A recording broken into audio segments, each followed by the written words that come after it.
First ହେଲା ମତେ ଜାଣିବାକୁ ପଡିବ ଯେ ଭିତ୍ତିଭୂମିରେ ସେମାନେ ହଟେଇଛନ୍ତି।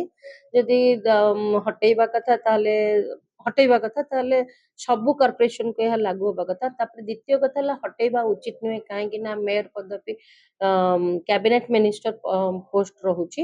ଆଉ କିନ୍ତୁ ଯଦି ନିୟମ ଲାଗୁ ହେଲା ତାହେଲେ ସମସ୍ତଙ୍କ ପାଇଁ ଲାଗୁ ହେବା କଥା। କେବଳ ବ୍ରହ୍ମପୁର ପାଇଁ ଲାଗୁ ହବାଟା ମତେ ଟିକେ ଅ ଠିକ ଲାଗୁନି।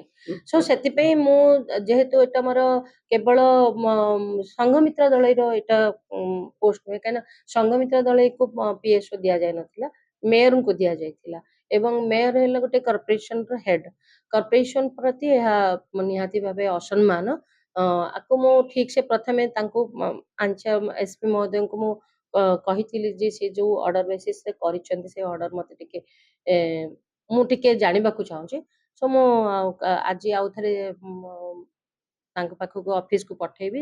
ସେ ପେପର ଆଣିଲା ପରେ ମୁଁ ଉତ୍ତର 2 ଜଣ ପିଏସଓ ରହିଥିଲେ ଏବଂ ବର୍ତ୍ତମାନ ପାଖାପାଖି 15 ଦିନ ହେଲା ହଟେଇ ଦିଆଯାଇଛି। ଏସପି ହିଁ ଫୋନ କରିଥିଲେ। ଏସପିଙ୍କ କଥାରେ ମୁଁ ବିଶ୍ୱାସ କରିଥିଲି ଯେ ଯେହେତୁ ଏସପି କହୁଛନ୍ତି ନିଶ୍ଚୟ ଅର୍ଡର ଆସିଥିବ, କିନ୍ତୁ ପରବର୍ତ୍ତୀ ସମୟରେ ଜାଣିଲି ଯେ ଆଉ 2ଟି କର୍ପୋରେସନର ହଟା ଯାଇନି। ସୋ ସରକାରୀ ନିୟମ ଅନୁଯାୟୀ ଯୋଉଟା ଯଦି କିଛି ହ୍ୟାମ୍ପର ହଉଛି ତେବେ ଆମେ ସ୍ପେଶାଲି ରାଜ୍ୟ ସରକାରଙ୍କୁ ଆମେ ଦାୟିତ୍ୱ ଦେଇଥାଉ, କିନ୍ତୁ ତଥାପି ମୁଁ ଏହାକୁ ପୁରା ଜାଣି ସାରିଲା ପରେ ହିଁ ମୁଁ ପ୍ରଥମେ ପେପର୍ସ ପାଇବି, ଏସପି ଅଫିସକୁ ମାଗିଛି, ତାକୁ ଦେଖିବି, ତାପରେ ମୁଁ ଆପଣଙ୍କୁ ଉତ୍ତର ଦେବି।